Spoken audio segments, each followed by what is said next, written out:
Naquele tempo, dirigindo-se para a sua terra, Jesus ensinava na sinagoga, de modo que ficavam admirados. E diziam: de onde lhe vem essa sabedoria e esses milagres? Não é ele o filho do carpinteiro? Sua mãe não se chama Maria e seus irmãos não são Tiago, José, Simão e Judas? E suas irmãs não moram conosco? Então, de onde lhe vem tudo isso? E ficaram escandalizados por causa dele. Jesus, porém, disse: um profeta só não é estimado em sua própria pátria e em sua família. E Jesus não fez ali muitos milagres, porque eles não tinham fé. Palavra da salvação. Glória a vós, Senhor.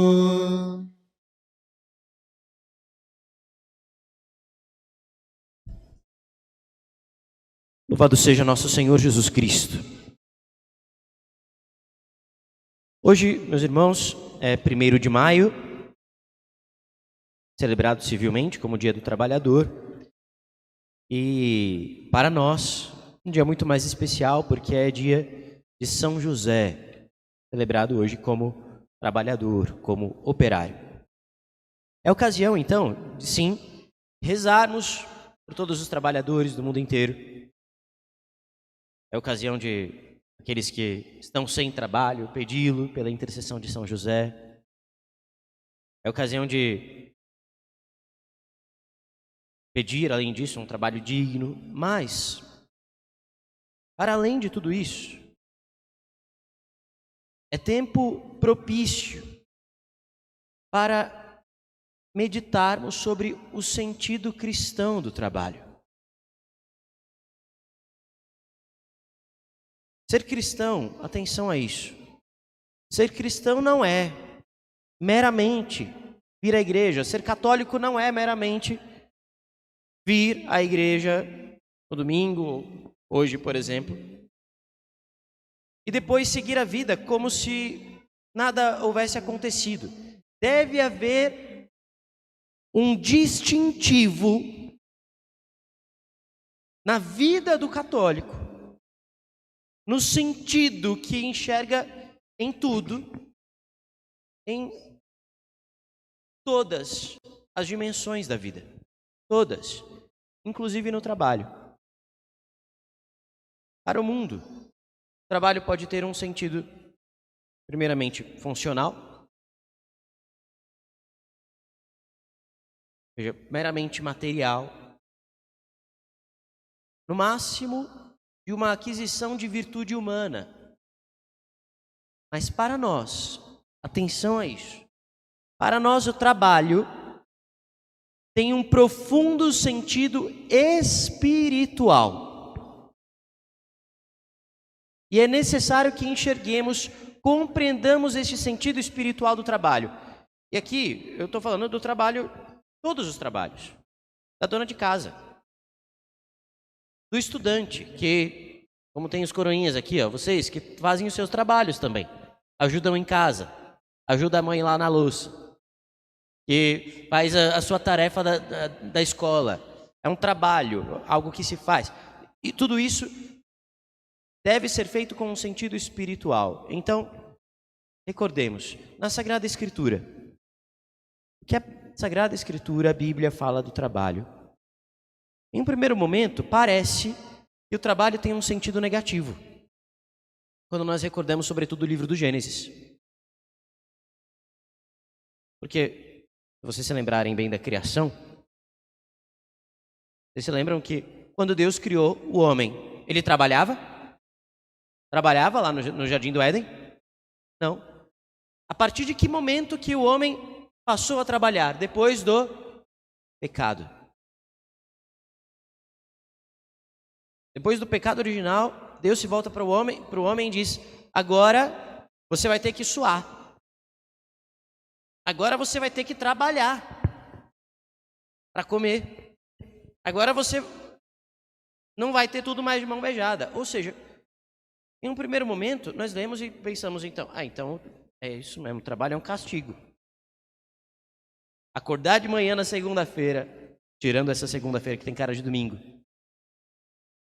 ir trabalhar é um castigo. Mas, meus irmãos, a história não para aí. A história não termina aí. Porque a humanidade foi redimida. E quando a humanidade foi redimida, quando nosso Senhor Jesus Cristo desceu do céu, Deus se fez homem, tudo que é humano foi redimido. Tudo. Todas as realidades humanas foram salvas, foram elevadas. Então, veja só, existe aquela frase famosa, que é verdadeira, dita pelos mais antigos: o trabalho dignifica o homem. Mas por que isso é verdade? É verdade que o trabalho dignifica o homem porque o homem, Jesus Cristo, o homem Deus, dignificou o trabalho. Ele trabalhou. Então, a partir do momento em que Deus assumiu um trabalho humano, nós vemos aqui hoje no Evangelho as pessoas dizendo: de onde lhe vem essa sabedoria, esses milagres? Não é ele o filho do carpinteiro? Em outra passagem, se não me engano, no Evangelho segundo São Marcos, é dito assim: não é ele o carpinteiro? Cristo é chamado de o carpinteiro. A partir desse momento, o trabalho se tornou algo divino. Adquiriu uma dignidade divina, não meramente humana. E foi usado por Deus para nos salvar. Pensa comigo.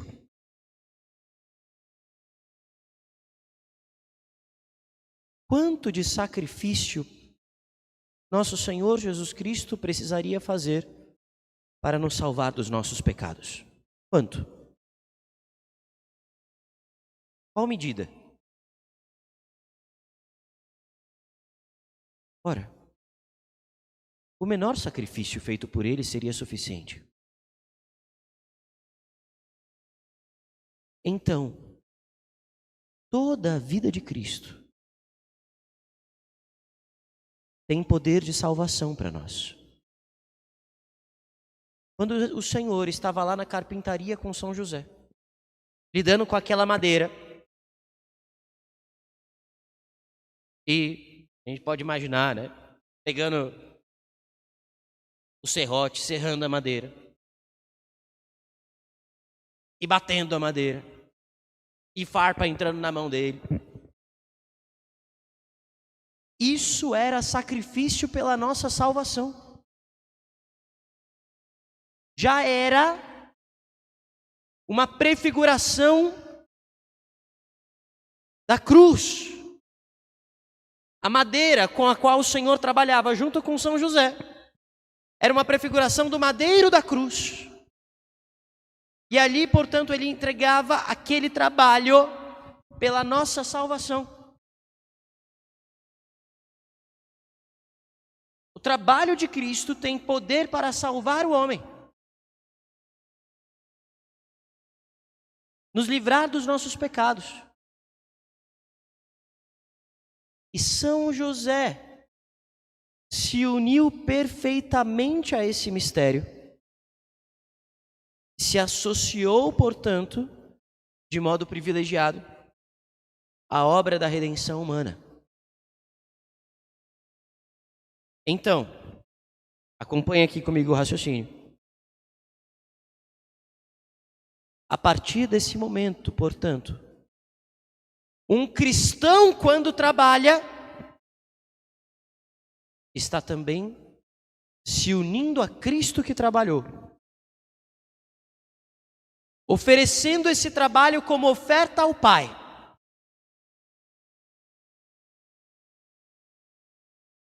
E trabalhando pela salvação da humanidade. Esse é o sentido espiritual do trabalho para nós. E não importa qual trabalho, veja, qualquer trabalho honesto. Você que trabalha passando roupas na casa de alguém, aquilo pode ser oferecido com Cristo ao Pai pela salvação da humanidade.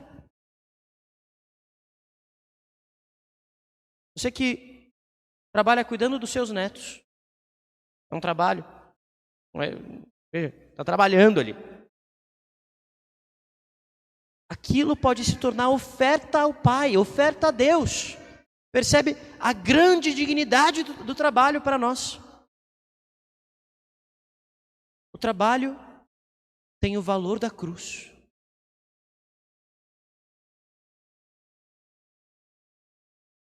Então, veja como para nós, para um católico, o trabalho deve ser feito de maneira diferente de como é feito para qualquer outro. Porque em sentido último, você não trabalha para o seu patrão. Em sentido último, você não trabalha para sua patroa, para o seu marido, para o seu filho. Em sentido último, para nós, todo trabalho é para Deus. Porque o trabalho de Cristo foi para o Pai. Foi oferta ao Pai pela nossa salvação. E aí a gente compreende aquilo que eu dizia. Sim, o trabalho nos dignifica. Por quê? Cristo dignificou o trabalho.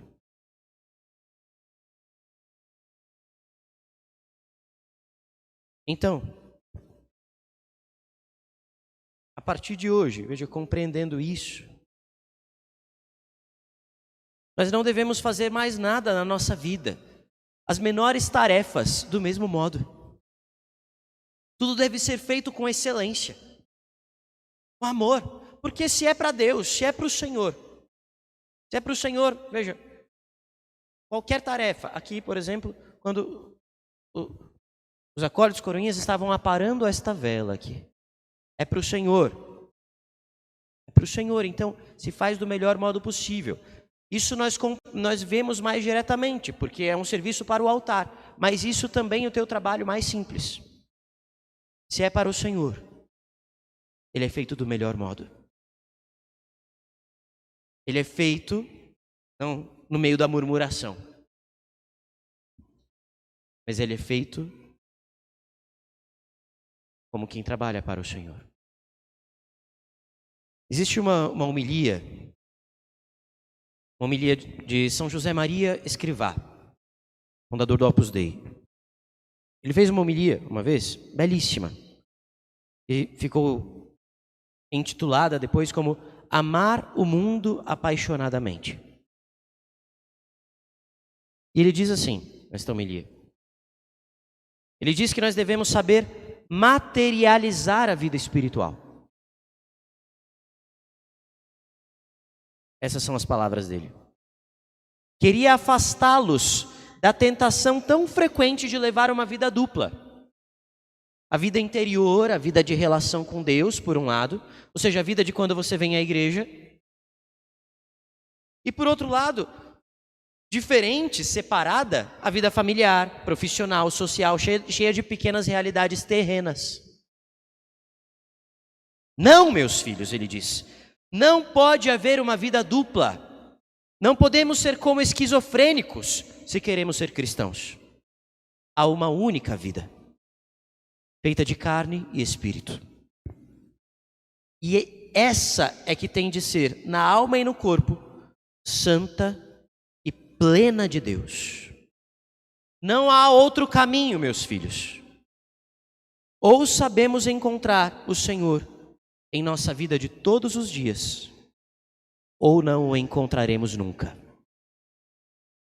Encontremos o Senhor em nossa vida de todos os dias, em nossos trabalhos mais simples.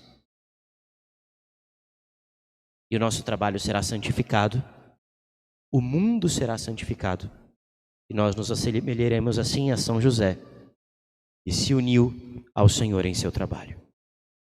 São José Operário, rogai por nós.